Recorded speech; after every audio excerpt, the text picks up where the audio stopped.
The Falcons have gone out and made the splash signing, bringing in Kirk Cousins, bringing in a veteran aspect to lead a dynamic offense. There's no doubt about it. Kirk Cousins is one of the most criticized and possibly one of the most underrated quarterbacks in the NFL. But no matter what side you pick with Kirk Cousins, you can't deny he's had an impressive resume with the Minnesota Vikings since 2018.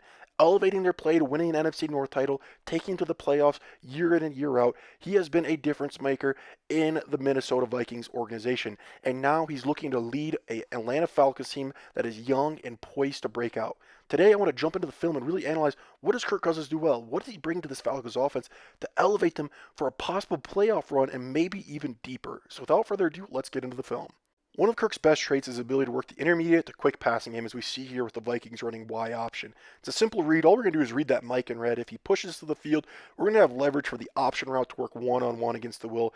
And we see that Mike subtly pushes to the field, gives the leverage for Hawkinson to win back inside, and Kirk diagnoses it so quickly, reads the Mike, snaps his eyes back, reads the leverage for Hawkinson, make an easy pitch and catch, keeping the offense on schedule. This isn't a flashy play. This isn't going to be the Mahomes, Josh Allen freak athleticism plays, but these are the plays that keep an offense on schedule and win you football games. And we're going to see again here. We're going to see the Packers. They're playing this three-deep shell. They're inserting that boundary safety to be the hook curl player, while the will linebacker will push out and be the flat player. Kirk Cousins quickly is going to diagnose the flat defender. He's not getting width. He's not getting underneath his comeback route. So he's just going to make an easy pitch and catch to the sideline, pick him a big time first down, just keeping that offense on schedule, keeping the chains moving. Again, these aren't highlight-worthy plays, but these are the plays that you need to win football games. To have somebody that can dissect the defense, analyze what they're giving you, and take what they're giving you, play in and play out, is what the Falcons have desperately needed over the last few years, and that's what Kirk Cousins is going to bring. Now moving on, let's take a look at one of Kirk's best traits, and it's his pocket presence and his ability to handle pressure. So there's no doubt about it, since 2018, Kirk has been sacked a lot, averaging almost 33 sacks a season, and having multiple seasons where he's taken 40-plus sacks. Now, some people's knee-jerk reaction could be to blame Kirk Cousins, saying he's holding on to the ball too long, that he doesn't have the mobility to escape these pressures. But in actuality, he has masked some really poor offensive line play from the Minnesota Vikings. And because he's faced all this pressure, it's really allowed him to elevate his game to be one of the best quarterbacks while facing pressure or while the pocket is collapsing. His pocket presence, be able to stand tall while having a free rusher barrel down into his face, getting the ball out on time, whether it's his guards and tackles, getting bull rush, having the pocket collapse, and him having to keep his eyes down the field as he steps up to sling a shot down the field. Whatever it is, he has quietly become one of the best quarterbacks when facing pressure or when the pocket begins to collapse. We've seen how elite Kirk is in the intermediate to quick passing game, and now I want to talk about how that correlates to the play action game and how it's led him to be one of the most efficient passers off of play action.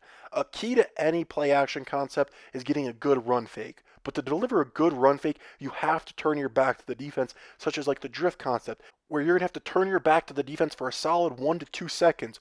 While you're doing this, you're not able to see how the defense is rotating, how the defense is moving, until you snap your eyes back around. But again, we're going to see on the play right here, once you get your eyes back around, it's a split second to find that open window before it closes. And again, we see it in the intermediate passing game, and now we see it in the play action game. Kirk diagnoses the defense lightning quick, and because of this, he might not have the Mahomes or Josh Allen arm, but he's able to make some tight window throws because he doesn't hesitate, because he doesn't second guess himself. He gets the ball out on time and fits it into these ridiculous windows. Again, he may not have all the talent in the world, but because of the brains to dissect the defense lightning quick, it allows him to make up for that.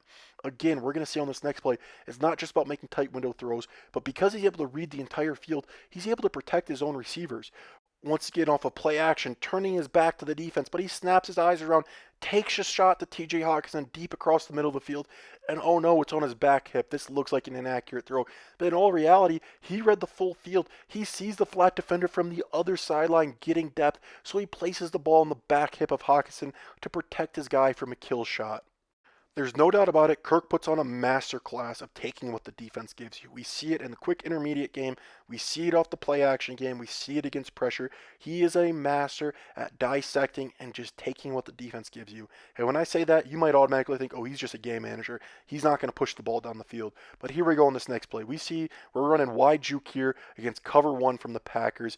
And at the snap of the ball here, we're going to see the juke route here at the bottom of the screen is going to have phenomenal leverage against man coverage. He is snapping this off. We see circle in blue. He's got a good 6-7 yard gain here. But what is the defense giving us? We got a slot fade to our first round receiver going down the sideline for an explosive play. That's what Kirk sees, so he takes that shot. to pick up an explosive play for his offense. Now, again, at the end of the day, Kirk is not just this check down machine working quick to intermediate game. He also has the ability to not only take what the defense gives him, but the difference with him is he maximizes what the defense gives him. If he has a favorable matchup for a deep shot down the field, he's not going to shy away from it. He knows what the defense is giving him, and he's going to take it, and he's going to maximize it to the fullest capability. Now, of course, there's weaknesses to Kirk Cousins. There's a reason why people don't bring up Kirk Cousins with the Mahomes, the Josh Allens, and the Joe Burrows in the NFL. And it's no secret it's the arm talent. Kirk doesn't have an absolute rocket attached to his arm where he's going to be throwing sideline to sideline like some of those other guys. You're going to see occasionally he's going to drop back, he's going to try to throw a 10-yard out to the opposite sideline, and it's going to kind of flutter and kind of sputter there and die out. And it's because that arm talent. He doesn't have as much zip as those elite Hall of Fame guys. But at the end of the day, he's still going to get the ball to that sideline, and he's going to put that ball in play for his receiver to make a play on it. Now, of course, like I said, because of this, I wouldn't want to see Kirk go to a team that's led by Kadarius Toney and Rashee Rice. He wouldn't succeed there. That's why with him going into Atlanta, when you got a young receiver in Drake London, a generational talent with Kyle Pitts, freak athlete, Bijan Robinson, this three-headed monster is young and poised to break out.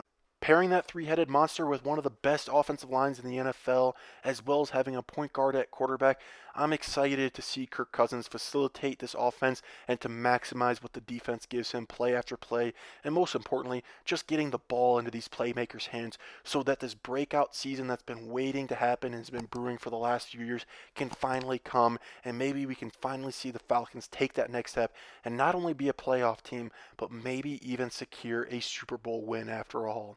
Let me know your guys' thoughts down below. I love hearing from you guys. Catch you guys in the next one. Peace.